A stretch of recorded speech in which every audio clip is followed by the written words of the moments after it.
Hello everyone.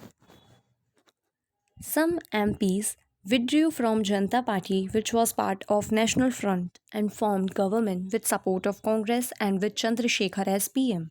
However, soon elections were announced and Rajiv Gandhi was killed by alleged suicide bombers when he was on an election tour in Sri Perumbudur near Chennai.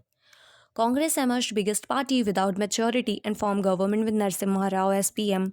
It lasted for a full 5-year term and it undertook most radical of economic reforms, widely known as liberalization of Indian economy, partly under Western and Bretton Woods institution pressure. However, Babri demolition and large-scale rioting also happened during this government. Hawala scandal also emerged during this government, which led foreign exchange violation charges against many Congress and other leaders. In next elections in 1996, Congress got lesser seats and BJP more than Congress.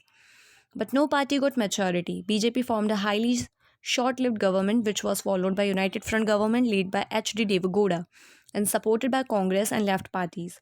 However, Congress pulled support midway leading to formation of another United Front government. Again with Congress support with I.K. Gujral as Prime Minister, support was again withdrawal and elections were held in 1998 leading to formation of NDA government.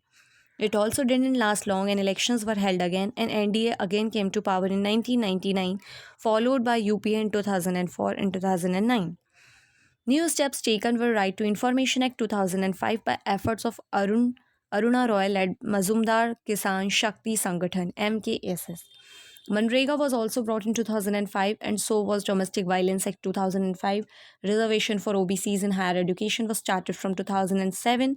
Right to Education Act was brought in 2009. On foreign policy front, relations with Western powers were reoriented in a liberalized economy as there were no Soviet Union to fall back upon now.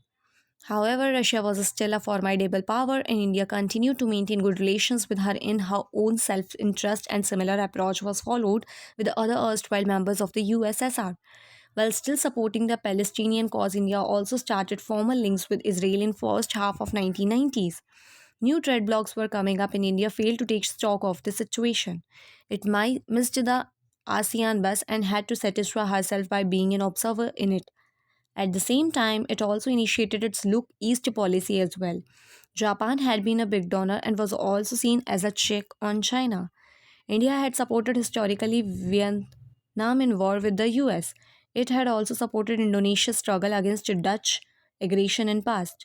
India had also supported against French and American colonialism in India, Indochina, Thailand, Laos, and Cambodia. India was committed for a multipolar world and democratization of international relations. India also opposed American role in Kosovo as it was interference on the name of protecting human rights and could have detrimental precedents for a multicultural country like India and China. In 1998, India also conducted her second nuclear test and declared herself a nuclear state, and it attracted worldwide criticism. Sanctions were put by West and aid was suspended by countries like Japan and Norway. France, Germany, and Russia continued their normal relations. India's position on acquiring nuclear deterrent is justified on many counts. First to post World War dynamics have changed substantially and have created an iniquitous and unethical global order. Non-Proliferation Treaty NPT is highly flawed in its design and it serves interest of already existing five nuclear powers. It discourages new test and acquirement of nuclear weapon by the other states, but is silent on existing stockpile of five powers. Similarly, Comprehensive Test Ban Treaty (CTBT) is also discriminatory. So, non-nuclear countries have virtually no voice, and India refused to bow down to such a regime by refusing to sign these two treaties. Secondly, it had two hostile neighbors with nuclear power and then growing nexus. Further, nuclear powered American vessels are also not far from its territory at times. So, there was no talk of peaceful purpose.